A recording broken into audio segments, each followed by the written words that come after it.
They said she was wasting her time when she spent a single dollar on a dying German Shepherd. They called her foolish, naive. But when the truth of who he really was came to light, every person who doubted her was left wishing they'd seen his worth first. The small-town livestock auction had a way of making everything feel disposable. Rusty gates clanged as pens were emptied and refilled. Men in ball caps and faded jeans leaned against the rails, trading jokes that fell flat in the dusty morning at the far end of the lot. A makeshift platform had been set up for the animals nobody really wanted. Old goats, scrawny calves, and a single German Shepherd so thin his ribs looked like the slats of an old fence. He didn't lift his head as the auctioneer read off his description. Male, approximately 7 years old, likely sick. People shifted uncomfortably, pretending they hadn't heard. The dog's fur was matted in places and falling out in others. One eye was swollen nearly shut, and a raw patch of skin covered his flank. To most, he looked like a lost cause. The auctioneer's voice boomed across the pen. "Let's start the bidding at $10. Silence. A few people stared at their boots. One man gave a little cough, as if to clear the guilt from his throat. $5. The auctioneer tried again. Nothing. Someone near the back muttered. Might as well put him down. A ripple of uneasy agreement passed through the crowd. In that moment, it was clear no one cared what became of the dog on the platform. No one, it seemed, except a young woman standing at the edge of the fence, her hand pressed to her heart as she watched him struggle to lift his head. Emily had been standing there since dawn, long before the auctioneer cleared his throat and began the sale. She hadn't planned to come. She'd only meant to drop off blankets for the shelter volunteers who sometimes pulled animals from the pens. But when she'd spotted the German Shepherd lying in the straw, she hadn't been able to walk away. His eyes were the first thing she noticed. They were dull with exhaustion, but still held a flicker of something she recognized, something that looked too much like her own reflection on the hardest days. When the auctioneer's voice turned frustrated, she stepped closer. People stared as she reached into her back pocket and pulled out a crumpled dollar bill. "I'll bid," she said quietly. A few people blinked. One man let out a low, incredulous laugh. "You can't be serious," he scoffed. Emily didn't look at him. She only held her gaze on the dog, whose head had sunk back down onto his paws. "I am," she said, her voice steady. The auctioneer lifted an eyebrow. "Miss, the minimum's $1, she interrupted, lifting the bill higher. "Please." For a moment, the world seemed to go completely still. Even the German Shepherd's breathing sounded louder than the murmurs around her. The auctioneer sighed, scratching the back of his neck. "Sold for $1. Emily stepped forward as the crowd parted. She didn't hear the laughter or the pity. All she saw was the dog she couldn't leave behind. The slip of ownership paper felt almost absurd in her hand. $1 for a life. $1 to prove that someone still cared whether he lived or died.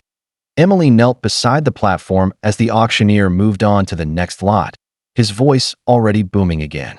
She reached out, slowly, giving the German Shepherd time to pull away if he needed to. But he didn't move. He only watched her with those tired eyes, as if he couldn't decide whether to hope or surrender. "Hey, buddy," she whispered, her voice shaking. "You're safe now." Gently, she laid her hand on his head. His fur was coarse and patchy beneath her fingers. For a moment, there was no reaction.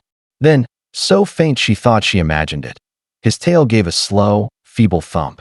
Against the platform. A volunteer in a green apron came over, her expression softening as she took in the scene. "I'll help you lift him," she offered quietly. Together, they eased the dog down from the platform, his legs folding beneath him like he'd simply run out of strength. "He may not make it," the woman murmured as they settled him onto a blanket in the bed of Emily's old truck. "I know," Emily said, brushing her palm over the dog's cheek. "But he deserves the chance." When she climbed behind the wheel, she looked in the rearview mirror. He was watching her, his ribs rising and falling in slow, fragile breaths. And for the first time, she thought she saw the faintest glimmer of trust. That night felt endless. Emily spread blankets across her kitchen floor and laid the dog gently in the warmest spot, his frail body curling in on itself. She'd never seen an animal so close to giving up. She named him Chance, because she believed even a single ember of hope could be fanned into something stronger. As the hours crept by, she filled a syringe with warm broth and pressed it carefully between his lips. At first, nothing. Then a single swallow. "That's it," she whispered, relief flooding her. "Good boy." Every hour, she rose to feed him again. When he trembled, she tucked another blanket around his shoulders. When he whimpered in his sleep, she rested her hand on his side until he quieted. Outside, the town turned cold and silent. But in that little kitchen, warmth slowly returned to Chance's thin body. Sometime near dawn, he opened his eyes fully for the first time.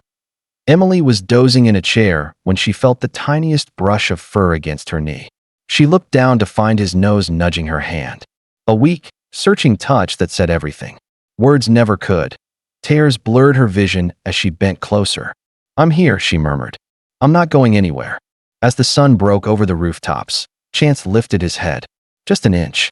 Just enough to show her that somewhere inside him, a spark was still burning. Days turned into weeks. Emily's kitchen became a sanctuary of slow miracles. Each morning, Chance lifted his head a little higher. Each evening, he managed a few more steps across the tile before sinking down, panting but triumphant. Neighbors began to notice the change. The same people who had looked away at the auction now paused at her gate to watch the German shepherd sunning himself on the porch. His ribs were still visible, but his eyes were no longer empty. When someone called his name, his ears pricked forward with quiet curiosity. The first time he wagged his tail, really wagged it, a full, hopeful arc. Emily was so startled she laughed out loud. Chance blinked at her, then did it again, as if testing whether this new feeling was real. Slowly, the word spread. The girl who bought a dying dog for $1 was proving everyone wrong. People who had once muttered that he should be put out of his misery now crossed the street too. Asked how he was doing. Some brought bags of food or blankets. One man, red-faced, pressed 5 crumpled bills into Emily's hand. "I was wrong," he admitted gruffly. "You did a good thing." Emily only smiled. She knew the truth. Chance had done something far more remarkable. He had decided to keep living to be why the first snowfall, he was strong enough to trot beside her as she walked down the road. And every step he took was a quiet triumph no one could deny. The morning Chance finally bounded to the fence to greet her.